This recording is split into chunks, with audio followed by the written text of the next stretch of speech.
Simoa nungi yana kenzaya vimba Tata Simoa nungi yana kenzaya vimba Tata Simoa nungi yana kenzaya vimba. Hey, papa, c'est pour commencer à lire.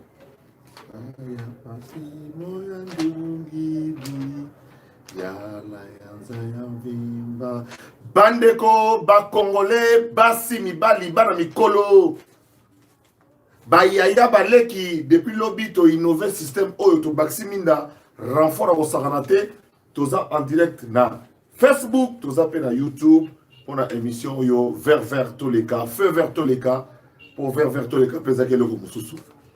Faire tout le que émission na ngai na sala na poto pour ngai na que sala poto on sala na poto na yaki na poto pour sala na émission et ka na kin ya on sala émission na ngai feu vert donc ça au moi si ma po na mona na mutezo katana voilà na sala émission na ngai feu vert et les ka na kin to bato kin ba mona na makambo zo le ka na poto ba comprendre ngo ndenge zo le ka na katambo ka biso lobby ba singa na sala ko na zo superposer ba téléphone comme ça on attend dans la même direction les agents collectifs toujours au fur et à mesure merci Nabino tout notamment John Kaembe pour nous donc nous en direct sur Facebook merci bien de Facebook moté merci pour vous aller belé ou vous en a confiance dans Zakri Babasu pe boza ko la ngai na Facebook pe bino batu oyo bande oyo vous allez donc na YouTube ou le na pekisi ba commentaire na YouTube par rapport il y a Nenge boyebi bino moko kasa saloba ki bon to lo mona ba commentaire parce que ba tous on profiter la tribune wana pour la finga ka pe ba lo ba comme ça problème d'éducation pour la kansi problème sur dans ngo ezali bongo mitu ya batu na kata Congo il faut qu'on travaille yango naza émission ça moula été lelo par rapport à l'autre qui beaucoup plus inspiré lelo naza kana ba information on a repé sabino et puis na ko ça commentaire c'est l'homme ndenge nazo monela regard l'expérience nanga ya politicien ya mutavana kisasa ya congolais ndeni makambezo tambola nane sengo kolata elamba ya elongi ya congolais oyo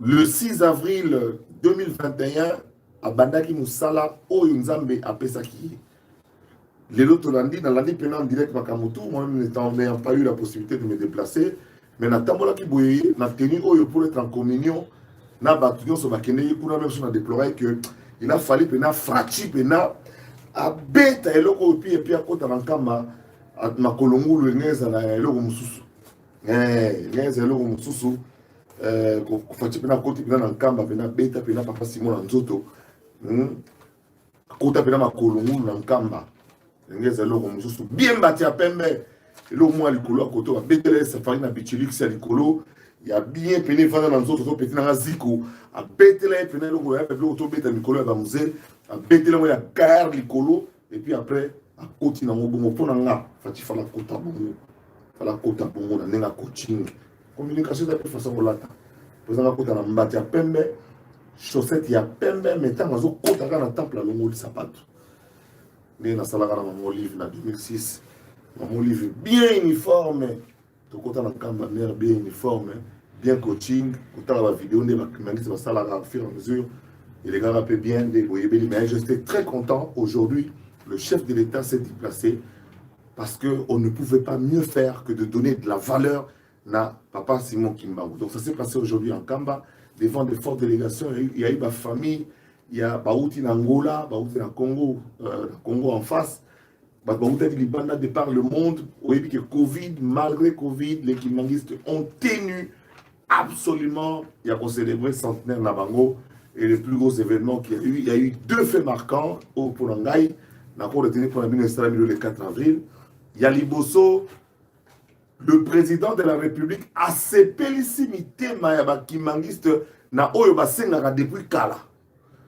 Nakalisi lelo César Landou papa César Landou ezala bino bata mon koto lelo ezaki grand jour pour la bino ezala bino batoyaka na mon koto obaka na un jour dit que Fati soki kaka Fati a décrété journée le 6 avril comme étant journée moko date moko férié pour la reconnaissance de Simon Kimbangu. Vous n'imaginez pas en termes de ma pamboli, en termes de ma bonne de salama. Les choses faites, j'ai pensé à toi, César Landou. Na pensé na yo lelo, na PCP bandeko sur mon kotombote, centenaire de Mouye Koki, to comme temps où il y a unité. Il y a tant où il y a unité, il y a l'église kimbanguiste. Vérité et réconciliation au sein de l'église kimbanguiste, to comme une phase fondamentale.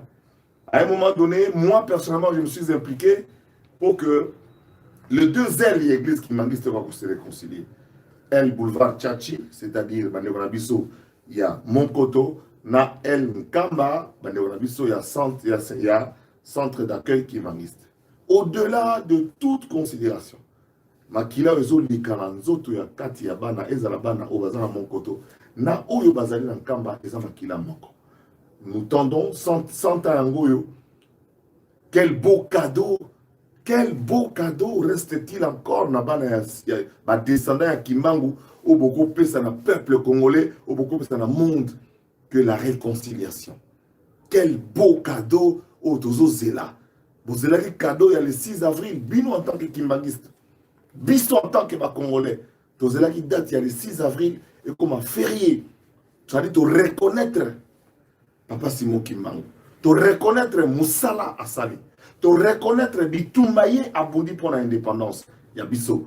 Donc, c'est tout à fait de bonne loi que le cadeau qui reste, le plus gros cadeau qui reste, c'est la réconciliation des petits-enfants de Simon Kimbangu.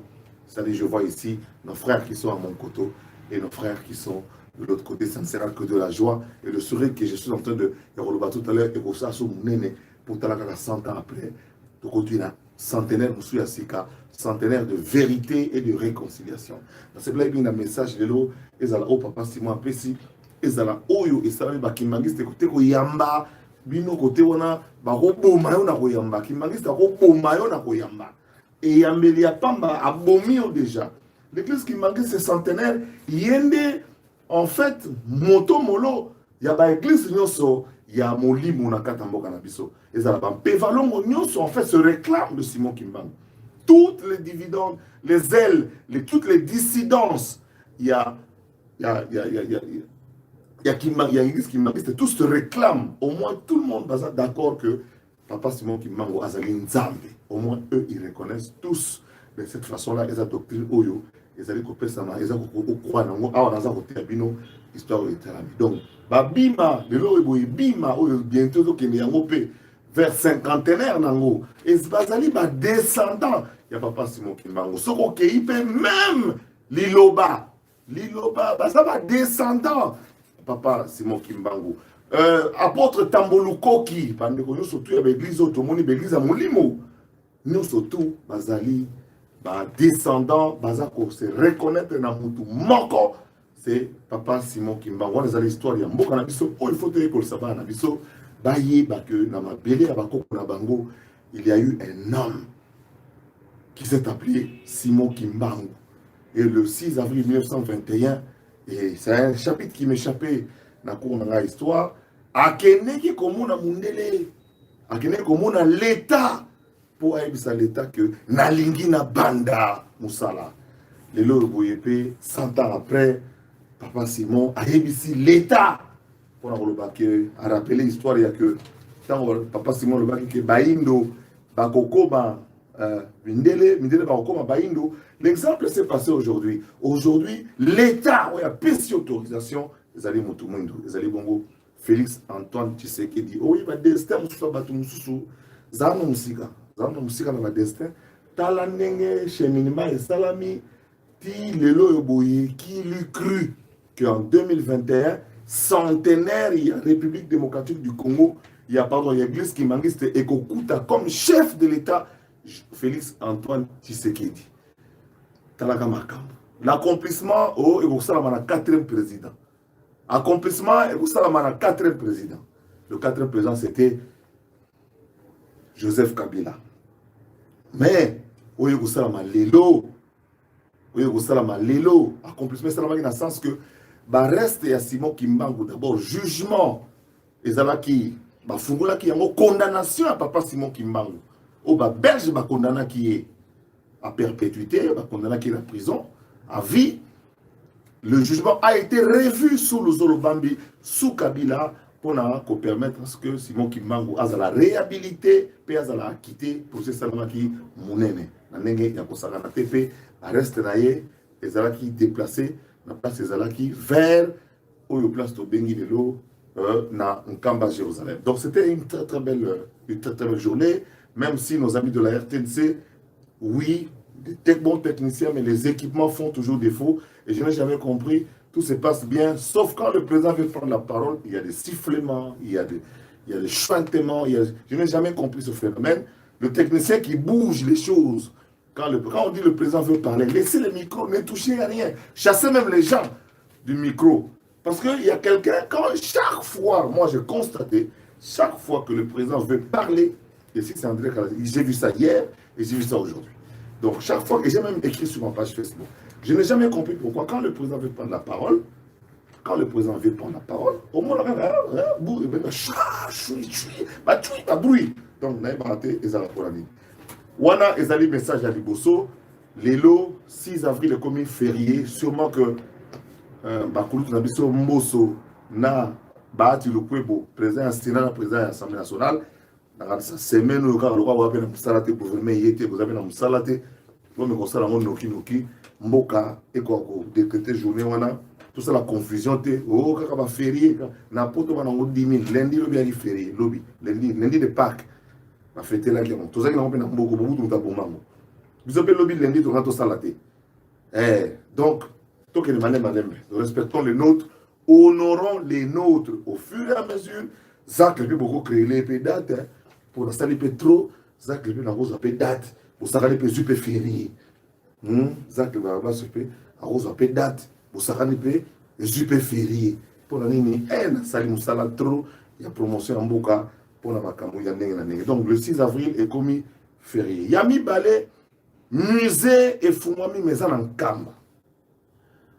Musée et Fumami Maison en Kamba. Nakata musée au Kouta Biloko Nyoso qui ont appartenu à Papa Simon Kimbangu. Tous ceux qui ont été à Papa Simon. Au Kouta Biloko Nemana, place à Tambola, Biloko à Simbaki, Mbeto à Ladela, Badra, dans la prison, Menot, Baliakaye, ceux qui ont un musée et aux Arabiens, ceux qui ont organisé voyage Moko et formation, tous les témoignages, tous les qui étaient Mbalaoyo, tous les témoignages des alliés. Les gens qui ont fait de route, ils ont fait des Kamba, ils loger selon Ranayo, na oyo apport yo zanango, ko bosa na ngane cadeau te ko kena Kamba maboko pamba te. Mais maka toujours cadeau pour papa Adunaka, papa Aliaka Ebele, papa atala mkumba munene ya kulesa batu ya makambo kilikili. Tebi ki mtamtakene ki kuna amemaki mwa kolina ye ata ya mukie pona ko pambola. Donc, musée Fumami, musée a ouvert à partir de l'eau, date centenaire, pour tout ce qui a concerné Papa Simon Kimbangu. Et il faut y aller au moins une fois par an en tant que Congolais. Bisson au niveau Front National, je recommande très vivement que le membre du Front National, qu'il soit kimbanguiste ou pas kimbanguiste, qui croit en foi en Kimbangu, qui ne croit pas en Kimbangu, mais de s'approprier. Dans mon avis chinois, j'ai vu des Chinois aujourd'hui en Kamba, bazo kota makolongulu ba fuka mitan papa Simon Telema. Bon biso mo bakole loko. To sala neni hein, cela je boite yo yibi petit nanga tongo ya idéologie ya défaute ba tout lampa ba mon appelé vina ba. 6 avril lobi na s'intéressa qui na deux notions mais ba ki mangiste bazara ngo misatu benga la bela mi balé pour moi on est un passe pour na Congolais. Bakimangiste, bazana 3 masolo. Merci Mampila pour la rappel. Misala, Bolingo, Namibeko. Ngai lobi na komiye bela denge to na konto na mitema mabe na micheka Misala, Namibeko. Po Bolingo to na ngambo na koyeba kama Bolingo. Bolingo entre biso ba Congolais, exactement. Gouverneur umeli pour la Bolingo zitete. Gouvernement est où mais la cobibate pour Bolingo zate. Alors tout à un moment nami balé autoza capable ya ko sala mi beko na mi sala pour tout temps samboka na biso. Pour Bolingo c'est impossible. péché à Ilunga. Bolingo c'est impossible. D'où Bachala. Bolingo c'est impossible. Entre biso. Donc, biso ça va tout moko. Oyo. To favoriser, to prioriser. Misala. Na mibeko ya mboka. Nul n'est au-dessus de la loi. Il y a un sujet dans il y a Liboso. Deuxième sujet, vous avez l'introduction après Vayaki, le soleil hôtel de ville de Kinshasa, le soleil gouvernement, dans ma solo, il y a inspecteur général de finances. Qu'est-ce qui se passe encore de ce côté-là? Le soleil ici, il y a le 6 avril, Naras Bakimangis de Bosepeli, J.R. Kubastone, la state, Yuyibi, millionnaire en boule, milliardaire en boule, pour les vaccins, c'est comme 1 million fois 1 million, déjà comme un milliardaire en boule de Tozaboué. Bande Konangaï, situation à hôtel de ville, c'est grave. Mais je n'ai pas eu accès ni à Gentilly, ni à Nérombo. Mais je me suis imprégné de la situation en posant des questions auprès d'eux. Je veux demander solennellement, en tant que Kinois, Moutabimisa Ida, aux gouverneurs depuis ce qui va 2002. Gentilly Ngobila, Neromungu, Botiana C. Botiana C, s'il vous plaît. Néron, Fumabanga Moyo, Tata. Oyo salé koki. Oyo salé koki. Et qu'on a la peine à effet. Mais, dosé. Kata.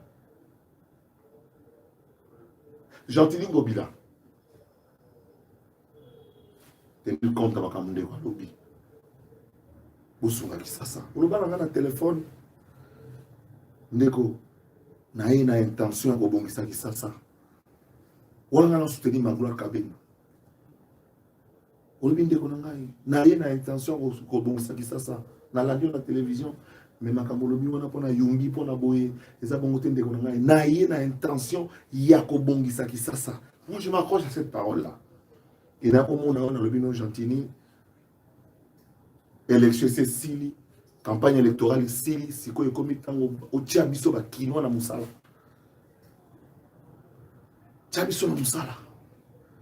Tout on a vu la Kinshasa. Peut-être na poto na habité mais en Afrique mobimba les gens rêvent de venir à Kinshasa, on va le moment. Bazo rêver ko yana Kini, bazo rêver. Manuel Badibanga. Bazo rêver ko yana Kini. Les gens ne rêvent que par de Kinshasa. Tenir compte de ma cambouana. Quand on s'aime, on va vous tirer. Bateau, monsieur, vous avez les l'écran, la TV, pardon, Botika. Les autres, vous biso. Sony, moi, j'étais dans tout le monde, ma beauté. Sony. Vous tirer, mon frère, Gentilly Ngobila. Tata, Nerombungo. Bimina idéologie, Zol Singaï, ma colombo, la balabala, bien Bible. Yumagam ta okomate. Yumagam ta okomate, mais biso bankale. Na comprendre la signification, na comprendre la signification. Mais doser. Oh salé koki. Libanais à l'arabou. Libanais à l'arabou. Pour ndégono Gentilly Ngobila. Aocha, makambo yolobaki. Peut évoluer tout que les liboso. Même ceux qui n'ont assemblée provinciale la biso. Kunape Bochana C. S'il vous plaît. Les Kinois n'ont pas besoin de ça.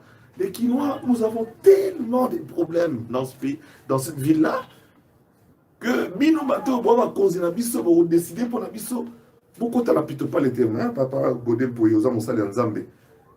Kamba Bisso dans l'Iloba. Après tout, sur le plan spirituel, le monde papa c'est moi qui m'a chef de l'État. Papa, Téléma, tu peux ça remonter. Donc, on peut ça presque ordre. Parce que le spirituel est au-dessus du temporel. Ça veut dire quoi? Molimo et l'équipe biso bato ya mokili ya l'État. Mon alemo bon facile que nous fou quand on va passer ba osambe la e ba oche maboko. Ya o le chef supérieur ba nek pas président Téléma ya kato kende maloba yangoyo. Donc azo ko pesa le roi ordre parce que le spirituel est au-dessus du temporel. Alors, biso tout ça un avantage que l'Assemblée provinciale à Kinshasa, ils ont un yo spirituel. Vous allez à la fois, je cité là, vous allez à la fois spirituel, hein? Donc vous avez en même temps temporel. Donc yo côté biso, nous trouvons là yo doser biso bien pour tout comme ça. Ville de Kinshasa, tout Kinshasa na babo babara na biso, il y a Congo, capitale de la République démocratique du Congo, c'est un honneur. C'est un honneur. Il a faute vraiment, mais par rapport à la province, par rapport à la ville, Kinshasa, bon, on a évité ce rose à la capitale. J'ai cliqué sur Samaliba, je suis parti à Wallonie Kuna. Toto qui va Samaliba, Mouina Mlikasi, Job, Moué, Mlikasi, qui va Samaliba. Banduka Bana, Pemba Moto, quoi chef on pande, Babusanga Bolo, Loke, Walonzo, Amikuba. On s'en va la langue. Donc, hôtel de ville, ni gentil, na kuta monté, mais na seki bamba doser, tout évoluer baba mbali beaucoup temps pour développer nouveau, pour développer. Nous avons mbali bo solo là pour la communauté moi solo. IGF asali nini? Document mo circulé 2 jours au toto bimano, IGF mamou nene que IGF Azaki directeur cabinet mais son otali document mo ezaki tellement indigeste. Français bazobosa na ba S na pluriel ba leza na place ba langa di oyo eza bato bazo ba miyibi ya mbongo bandeko na ngai IGF lelo bandeko na biso ya ACAJ association ya défense à droits de l'homme par le bi bango basala communiquer te batangi na directeur cabinet ba beti maso na kati Congolo moni pardon pour ça la mibeko hein na musala pour bolingo exact directeur de cabinet ba autonomé kaka sikoyo directeur de cabinet chef d'état ba autonomé lobby awa a commis cible bolingo exact en gros l'inspecteur général de finances monsieur l'inspecteur général de finances place au talanga sur Rosali ba équipe na yo ino ba membre ba congolo boza na inspection générale de finances. Parce que l'inspection générale de finances est un service de la présidence de la République. Ça, je rappelle aux députés nationaux et aux sénateurs. Donc, c'est un service de la présidence de la République, c'est-à-dire coaché par les directeurs du cabinet, comme le jeu de la francophonie. Le comité national de jeu de la francophonie est un service de la présidence. L'intendance de la présidence est un service de l'intendance, est un service de la présidence de la République. La maison civile du chef de l'État est un service de la présidence de la République, comme maison militaire ou le chef d'état-major particulier. Ce sont des différents services qui sont animés par des individus qui entourent l'institution président de la République. Pour président, Yemoko à cette institution. 500 députés, 109 sénateurs, institution. Gouvernement peut 45 ministres dans un pays institution. Ba cours et tribunaux na biso pesa sous 4e institution sous oetikali na biso presque au bana maman 4e pouvoir, le 4e pouvoir, mais le 5e institution to s'imposer. Donc inspecteur général de finances ba miyibi ba komi ko attaquer. Etikali ba lo bana a tricher un examen dans la première graduat. Tellement tellement miyibi na mandefu. Inspection générale des finances, tant on a biso tant à Kabila. So côté on a go, mpesaro la nomba, on pesaro reconnaître le mutu, pesaro la mutu, pesaro la ndayo. Pourquoi pas rater à soya, pourquoi l'inspection générale, pourquoi soya pembe na, pourquoi soya ti pembe. Aya olugal mamba pe ko yake. Lelo pour que nous tala l'inspection générale des finances est comme. En fait, l'inspection générale des finances et ça service à relever le ministère de la Justice. Mais il faut pas bien. Matisse a la présidence à l'époque. Matisse a la présidence pour pas doser un dossier. Et comme on dépend de la directeur du cabinet. Dans la yomo le servir Fachi. Oui. Inspection générale des finances. Et ça qui n'a pas dépend de la ministre de la Justice. Mais le pot il va bien. Il va bien. Longola ba matsa na niveau Kabila. Kabila mta matsa na niveau na. Facha kucha ngo kuta. Et m'attaquer à niveau Kabila pour tout le monde un scandale tout le monde lelo. 25 millions ya aéroport ya Kolosi. Moutalier na yango. Province loko de Zwaki Nyongo. Province futa ka Nyongo wana. Mutu wana batu na ete. Azana immunité. Balabala Gambela. Et si la raté na Kishasa Gambela. Et si la raté. Moutalier na Embo. Azana immunité. L'immunité ne concerne pas la gestion. L'immunité concerne la prise de parole. Quand il y a une antenne, quand il y a un chef député. Voilà l'immunité. Ça va Kaja. L'immunité, c'est la macambonate. Papa, inspecteur de finances. Ngaï. Dans autant la date. Tout ça, la marche, il y a santé. Tout ça, la marche, il y a santé. Mais en même temps, marche de soutien à l'IGF. Demain, je donne la date. Tous allez nous pas respectant les gestes barrières. Tout le monde a dit celui qui est en mouvement, le port de masque n'est pas obligatoire pour les sportifs quand ils sont en mouvement. Mais tu dois respecter la distanciation. Mais Mikolo Yebo s'entraînera déjà. D'ici la fin du mois, j'organise une grande marche de soutien à toute l'inspection générale de Bazé Belé. Il y a à peu près 2000 Congolais qui sont là-bas. 2000 Congolais. Et Alingeti, il a choisi le style Zakari Baba pour communiquer. À choisir style Zak le Baba Baswe pour communiquer. Pour bager la ligne, tu vas avoir chef na moi, un chef na moi dans la classe. On a campa, on a hyper. Dans la chef na bango d'autre bani, bani que notre jomo à la hyper, on a un tétia au sakanate. Zakari Baba Baswe, moi na moi ka go. Déjà la troisième graduat déjà. La troisième graduat, membre du comité JMP, c'est beau. C'est beau dirigeant. C'est pour le ministère intérieur, le directeur. A nommé un commissaire à l'idéologie. Il y aura déjà. 1988. Commissaire à l'idéologie. Commissaire à l'idéologie de la JMPR. Jeunesse du mouvement populaire de la Révolution. Zakari Barabaswe. Seul étudiant en graduat au Azari déjà. Avant d'avoir sa graduat, on a remplacé Sebo. L'histoire que je raconte, c'est une histoire vécue dans cette ville. Dieu me cherche des problèmes. Voilà pourquoi le titre du livre s'appelle Dieu me cherche des problèmes. Donc, je la ligne dit, ça va t'azacle. Azo na style azacle ya ko poata ya ko expliquer que ba yibi mbongo tokene ko tokuti boy, tokene ko tokuti boy. Justice sali sabiso. Justice azo landate. Tchaka ba jema bien. Justice azo landate. Justice azo landate. Azo ya malembe. La justice kuna mustala usala za makasi. Seule la justice élève une nation.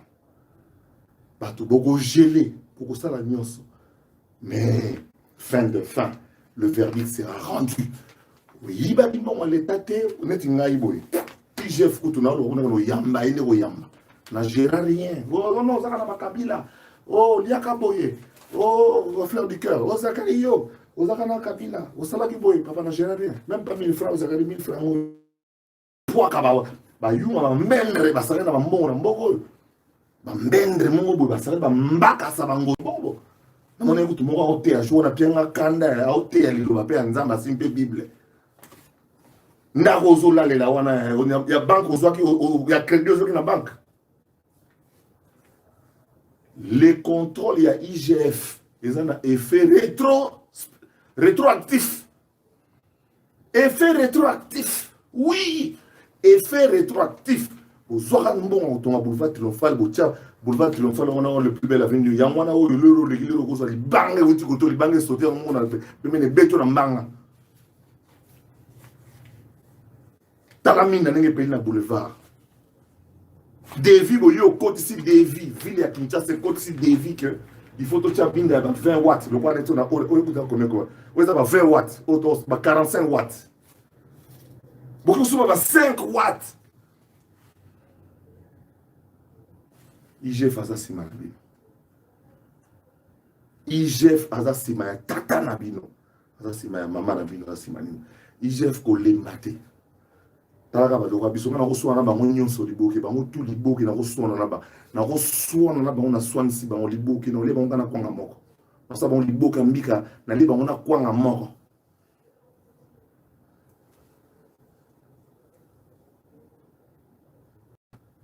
Chacun portera sa propre charge. Galates 6:5. Chacun portera sa propre charge. Tu as volé l'argent de l'État. Au Tonginda, au Tongiba immeuble, au Saliboyebo. Tu vas porter ta propre charge. Tu la porteras. Galates 6:5. Et nous disons, heureux ceux qui ont soif et faim de la justice, car ils seront rassasiés. Matthieu 5:6. Le temps de Dieu est arrivé. Le temps de Dieu est arrivé. On vient d'ouvrir le musée. En fait, on vient de libérer encore une fois des énergies positives spirituelles au départ d'un camp. Tous les voleurs, vous êtes foutus. Vous êtes perdus. On va vous rejoindre chacun un à un. On va vous récupérer un à un. On va récupérer ça. Des voleurs.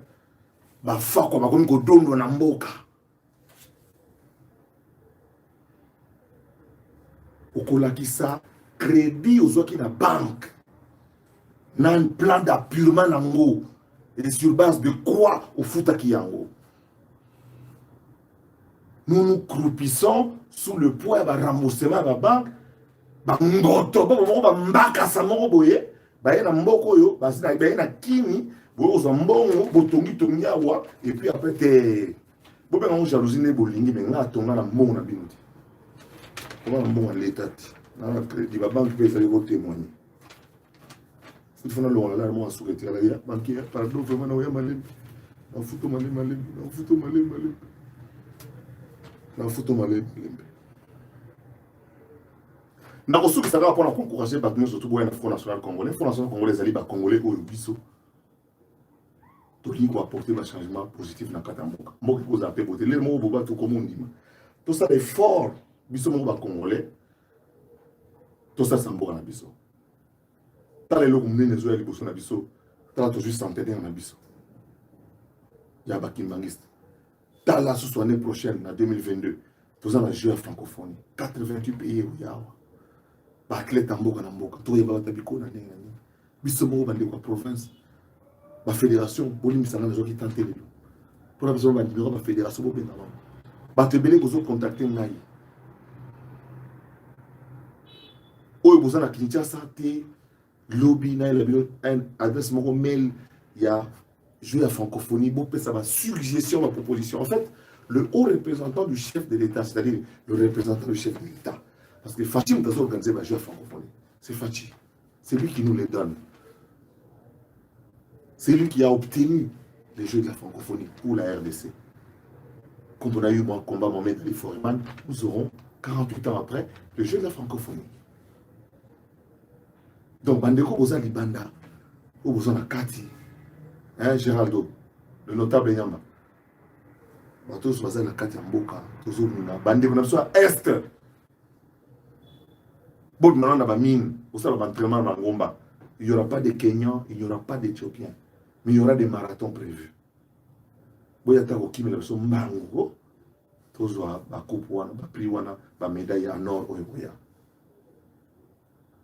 Football féminin, oui, de moins de 21 ans. Football masculin, de nos enfants de moins de 21 ans. Pour mettre une équipe à France, il y a moins de 21 ans. Avec quel entraîneur? Sur la fédération peut faire le ballon un jour. Maintenant, on a un compte normal. Judo, ma petite abisso, tout, ma maître Boyebi. Lutte gréco-romaine, kabobo. Na maniema na kisangani kuna bambinga. Ba petit Sénégalais, on a 22 ans, mais tala munene. Tala munene, on dirait garde de corps à Idi Amin. Bah, Sénégal, on a 19 à 22 ans. Mais bazoya na mboka oyo na Simon Kimbangu tabino moko bazonga na sango te toza na lutte gréco-romaine et puis toza na oyo nalobi na bino awa lutte babenga lutte africaine kabobo libanda bambwaka bambuza on va les recruter comme on recrutait à l'époque de la DSP. Conditions physiques, d'abord, au Tali Mobali, 2,25 m. Nous te dit que c'est Kosa. C'est comme Mbinga. Alors, tu as 48. Ça pas tout spécial. Denis Kamba, il y a Kosa. Pour Denis Kamba, tu as 47 et demi. Mbinga, Nengwan. Moi, tu as une photo de ma bougie, tu as une direct.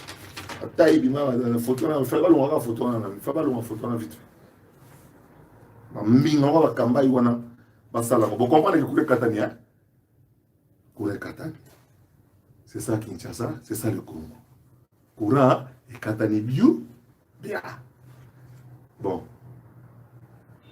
na molili na omuna mino bo omuna te to koma déjà danger mi so nyango ekosa na ko kweselo ko na komona ngo biso za kapo obi ke kufi boy obi ke ti lobby le mususu petit lobby bu mwinda mo pelina yani en téléphone hein obi ke ti lobby bo mona ngate menga na mona mino